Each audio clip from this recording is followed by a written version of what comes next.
Hey guys, welcome to Ryan's running reviews. Today we're going to mix it up and take a look at a hiking boot. So I guess we'll be Ryan's hiking reviews today. Not as catchy, but it still works. And today we're taking a look at the Salomon Outpulse Mid GTX. Let's hike with it.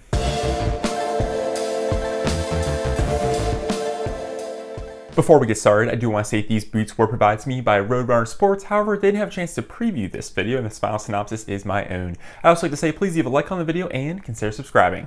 Here we go. The Salomon Outpulse Mid GTX is a lightweight, nimble, and agile hiking boot designed for mixed trails and some of those easier efforts. It's not so much your top tier technical kind of like long trek hiking boot. So it just kind of depending on what you need, I would probably use this more for those mid-range hikes or easy days. Now it also comes in a low cut version, so if you don't like the mid edition, you can use the low cuts. Can be a little bit lighter and probably even more agile. This $160 shoe only comes in at 13.4 ounces, which is pretty good for a mid-cut hiking boot. It definitely feels light on foot and is probably one of the big positives of this particular model. Now, as far as stack height goes, we get 31.7 in the heel, 21.7 in the forefoot for a 10mm drop. The cushioning is about middle of the road. It's pretty much average for a shoe like this. The midsole foam is something called Fuse Surge, which is an interesting mix from Salomon. Basically, they took their softest EVA foam, combined it with 30% natural rubber, and you get this special compound. Now, it's kind of deceiving. You thought if it uses their softest EVA, it would have a really plush experience, and that's not the case here.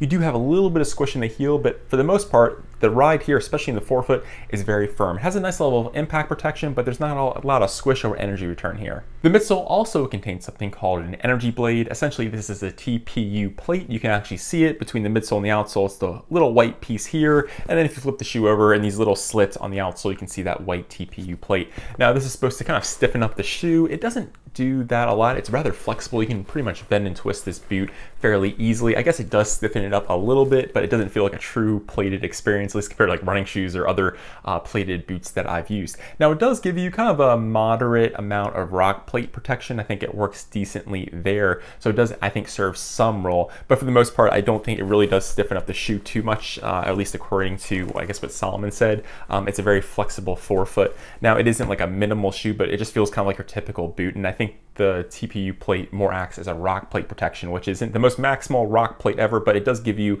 a moderate amount of protection from rocks. So overall, the midsole is definitely on the firmer side of things. It has a nice kind of roll to it. It flows very nicely. And the other thing I'll say too is it's not the most stable platform I've ever tried, mainly because it's so flexible, it bends fairly easily, and doesn't have the most kind of structural elements built into the shoe either. So if that's something you need, I might go in a different direction.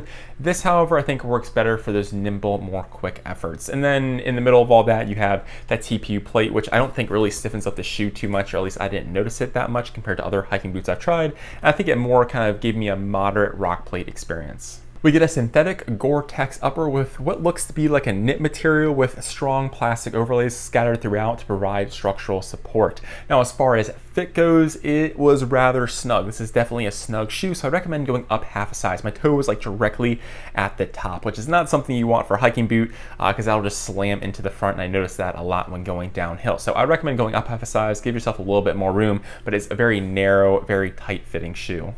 As far as the material goes, I was quite happy with it. That Gore-Tex material kept my foot dry, and the breathability was actually quite nice here. And as far as the plastic overlays go, you do get some solid protection. It's a rather durable rubber, and I was happy with how well it kept my toe safe every time I kicked a rock, which was quite often. And then the support through the midfoot was good as well. So we'll see how the knit material holds up, but it was very breathable and very comfortable. The tongue is fully gusseted, does a great job of keeping debris and water from getting inside my boot. Didn't have any issues with that. As far as the padding goes, it's average or maybe on the more minimal side of things, and I thought it was fairly comfortable. The lacing system did an excellent job of keeping my midfoot contained, and again, this is a very snug experience, so I didn't feel like my foot was going anywhere. However, I do have some complaints about the lacing towards the top. Now, this is a mid-cut shoe, and I was hoping for a little bit more ankle support than it actually provided.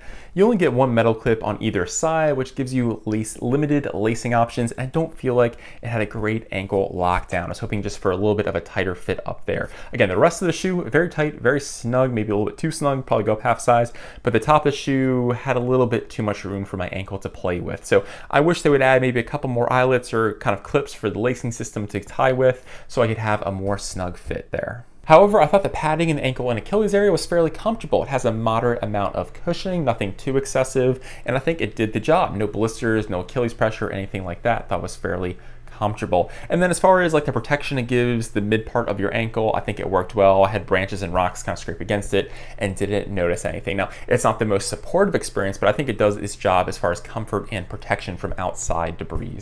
I also really appreciated the large pull tab they added to the back. Very easy to grab. It's not your wimpy pull tab. It's super easy to grip, which I really appreciate. Sometimes they just give you a thin piece of material and it doesn't always work, especially for bringing gloves if it's cold out or anything like that. So large piece of fabric here, and I definitely used it because it's a snug shoe. So trying to get your foot in and out of this thing takes a little bit of effort, and that pull tab helps a lot. We do get 59 Contra Grip rubber lugs on the outsole that I thought worked fairly well. I didn't take it through any significant mud. The tread pattern is relatively close together, so I don't know if it would be optimal for that, but hiking on rocks and just various gravel environments, I thought it gripped well. I was kind of doing rock scrambling up and down rocks here in Maryland, and it performed very well. So I think the rubber traction here is fairly good. Might not be the best for some of those wetter, more damp, soggy environments, but for your typical, again, kind of your easy, more nimble rock scrambles or trails, I think it worked very well. Didn't have any complaints, and I'm pretty used to this kind of Contra Grip tread with some of the other Salomon boots that I've used on some of my longer excursions like the Grand Canyon, Yosemite,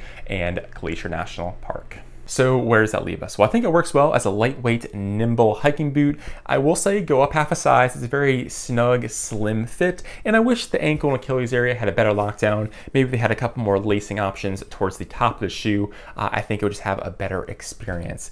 Now, it's also in a weird situation where typically for me, my personal experiences comes down to my hiking style. I'd rather just go with a trail runner if I'm going on more casual effort. I don't know if I would go for a lightweight, nimble mid-cut boot just because the weight savings, and I don't think a trail runner is that much less supportive, mainly because mid-cut shoes don't give me that much ankle support. They do give you a little bit more protection, keep water from coming in, but I really don't care if I'm doing kind of my easy or mixed trail hikes. And if I'm doing a full hike, I'm just going to upgrade all the way to a lightweight full boot.